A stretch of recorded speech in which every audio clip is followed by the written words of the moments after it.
Divine Entertainment. By Orthoris. Chapter. Author's Notes, Fucking Magic, How Does It Even Work? Author's Note. Hey everybody! As the title suggests, this isn't a real chapter. It's technically just some of my notes on this story cleaned up and made readable for your reading pleasure. I'm going a bit more in depth on what ponies believe is their origin story, as well as give each magic school a small spotlight. This chapter is entirely optional to read, you won't miss anything important if you leave it out. That being said, enjoy some world trivia, laughing face. P.S. Chapter 38 is being proofread, and will probably be posted tomorrow. End author's note. In the beginning, there was a planet. A beautiful sphere glistening in the void with a wide variety of biomes and fauna. From dry deserts to cold tundras, everything could be found within this singular biosphere. In these various environments, a great many plants, trees, and flowers thrived. Yet, there was one thing missing on this wondrous planet. Somebody to appreciate it. When 6 beings of great power happened upon the planet in their travels, they were stunned by its beauty. For a long time, they traveled and marveled at the sights provided by nature. At some point they decided that it was a pity that they were the only ones able to enjoy their findings, so they decided to bless the planet with life. Each of them created a creature to inhabit this wondrous planet and live in harmony with the nature found upon it. From that day on, griffins, minotaurs, yaks, diamond dogs, dragons and breezes walked the face of the planet. Which was, soon after, dubbed Equus. The beings loved their creations so much, that they bestowed part of their powers on them. Those gifts manifested with each race in different ways, such as allowing the dragons to live an extraordinarily long life, or diamond dogs to rule the subterranean earth they walked upon. Over the centuries that those 6 heavenly beings inhabited Equus, their very presence caused a change. The energy they radiated was partly absorbed by the planet itself, causing it to transform. It started to produce faint amounts of that energy to help sustain the life living on it, which had become reliant on it to survive. These trace amounts of energy are what would eventually become known as mana. They lived together in harmony for a long time, until the 6 beings felt that it was time to move on. As a last gift to the planet and its inhabitants which they had grown to love, they created one more race, a race with the purpose of making sure that harmony would continue to exist long after they were gone. Pooling together all their different powers, they created the ponies.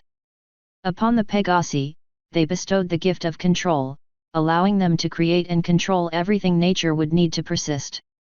Upon the earth ponies, they bestowed the gift of life. They would be able to help plants as well as other living beings to lead a healthy life. Upon the unicorns, they bestowed the gift of creation.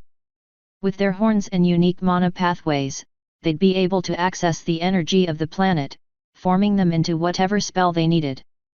Before they left, they tasked the ponies with keeping harmony, imparting their gifts to tend to the planet and its inhabitants in their absence.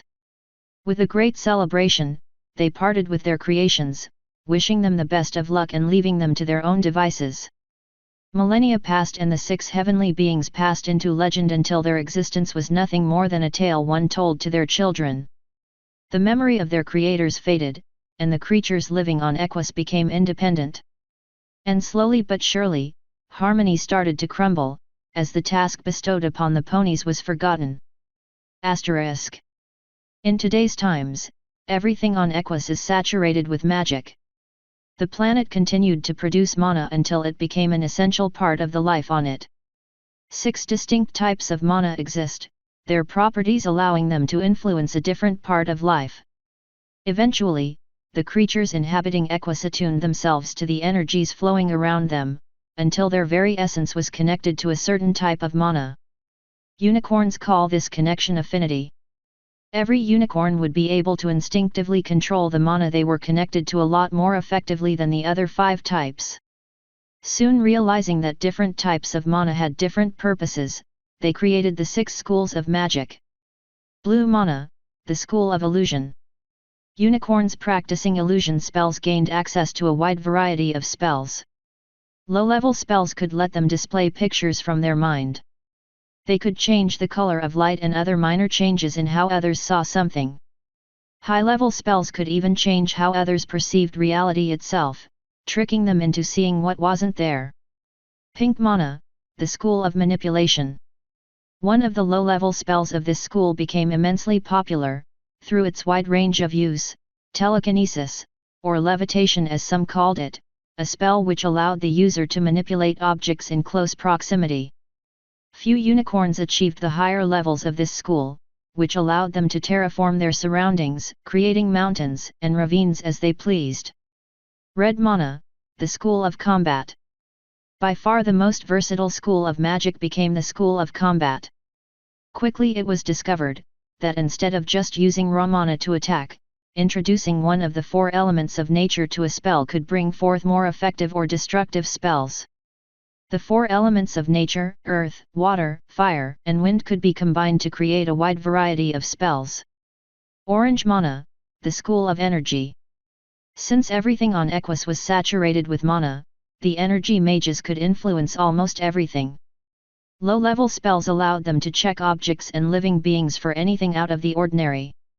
Scanning spells revealed the true nature of the world around them. High-level mages were able to manipulate and influence the mana surrounding them. Green Mana, the school of life.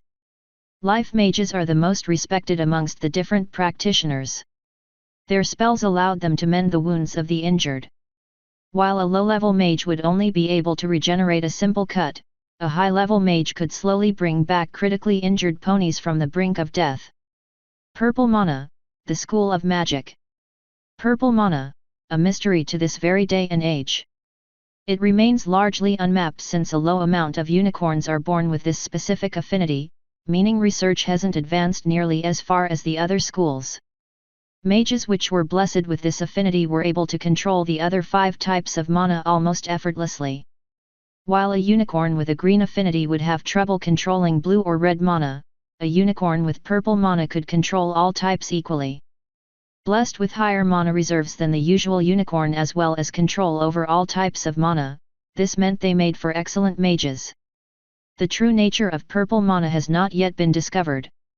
Not yet. Combination/fusion magic.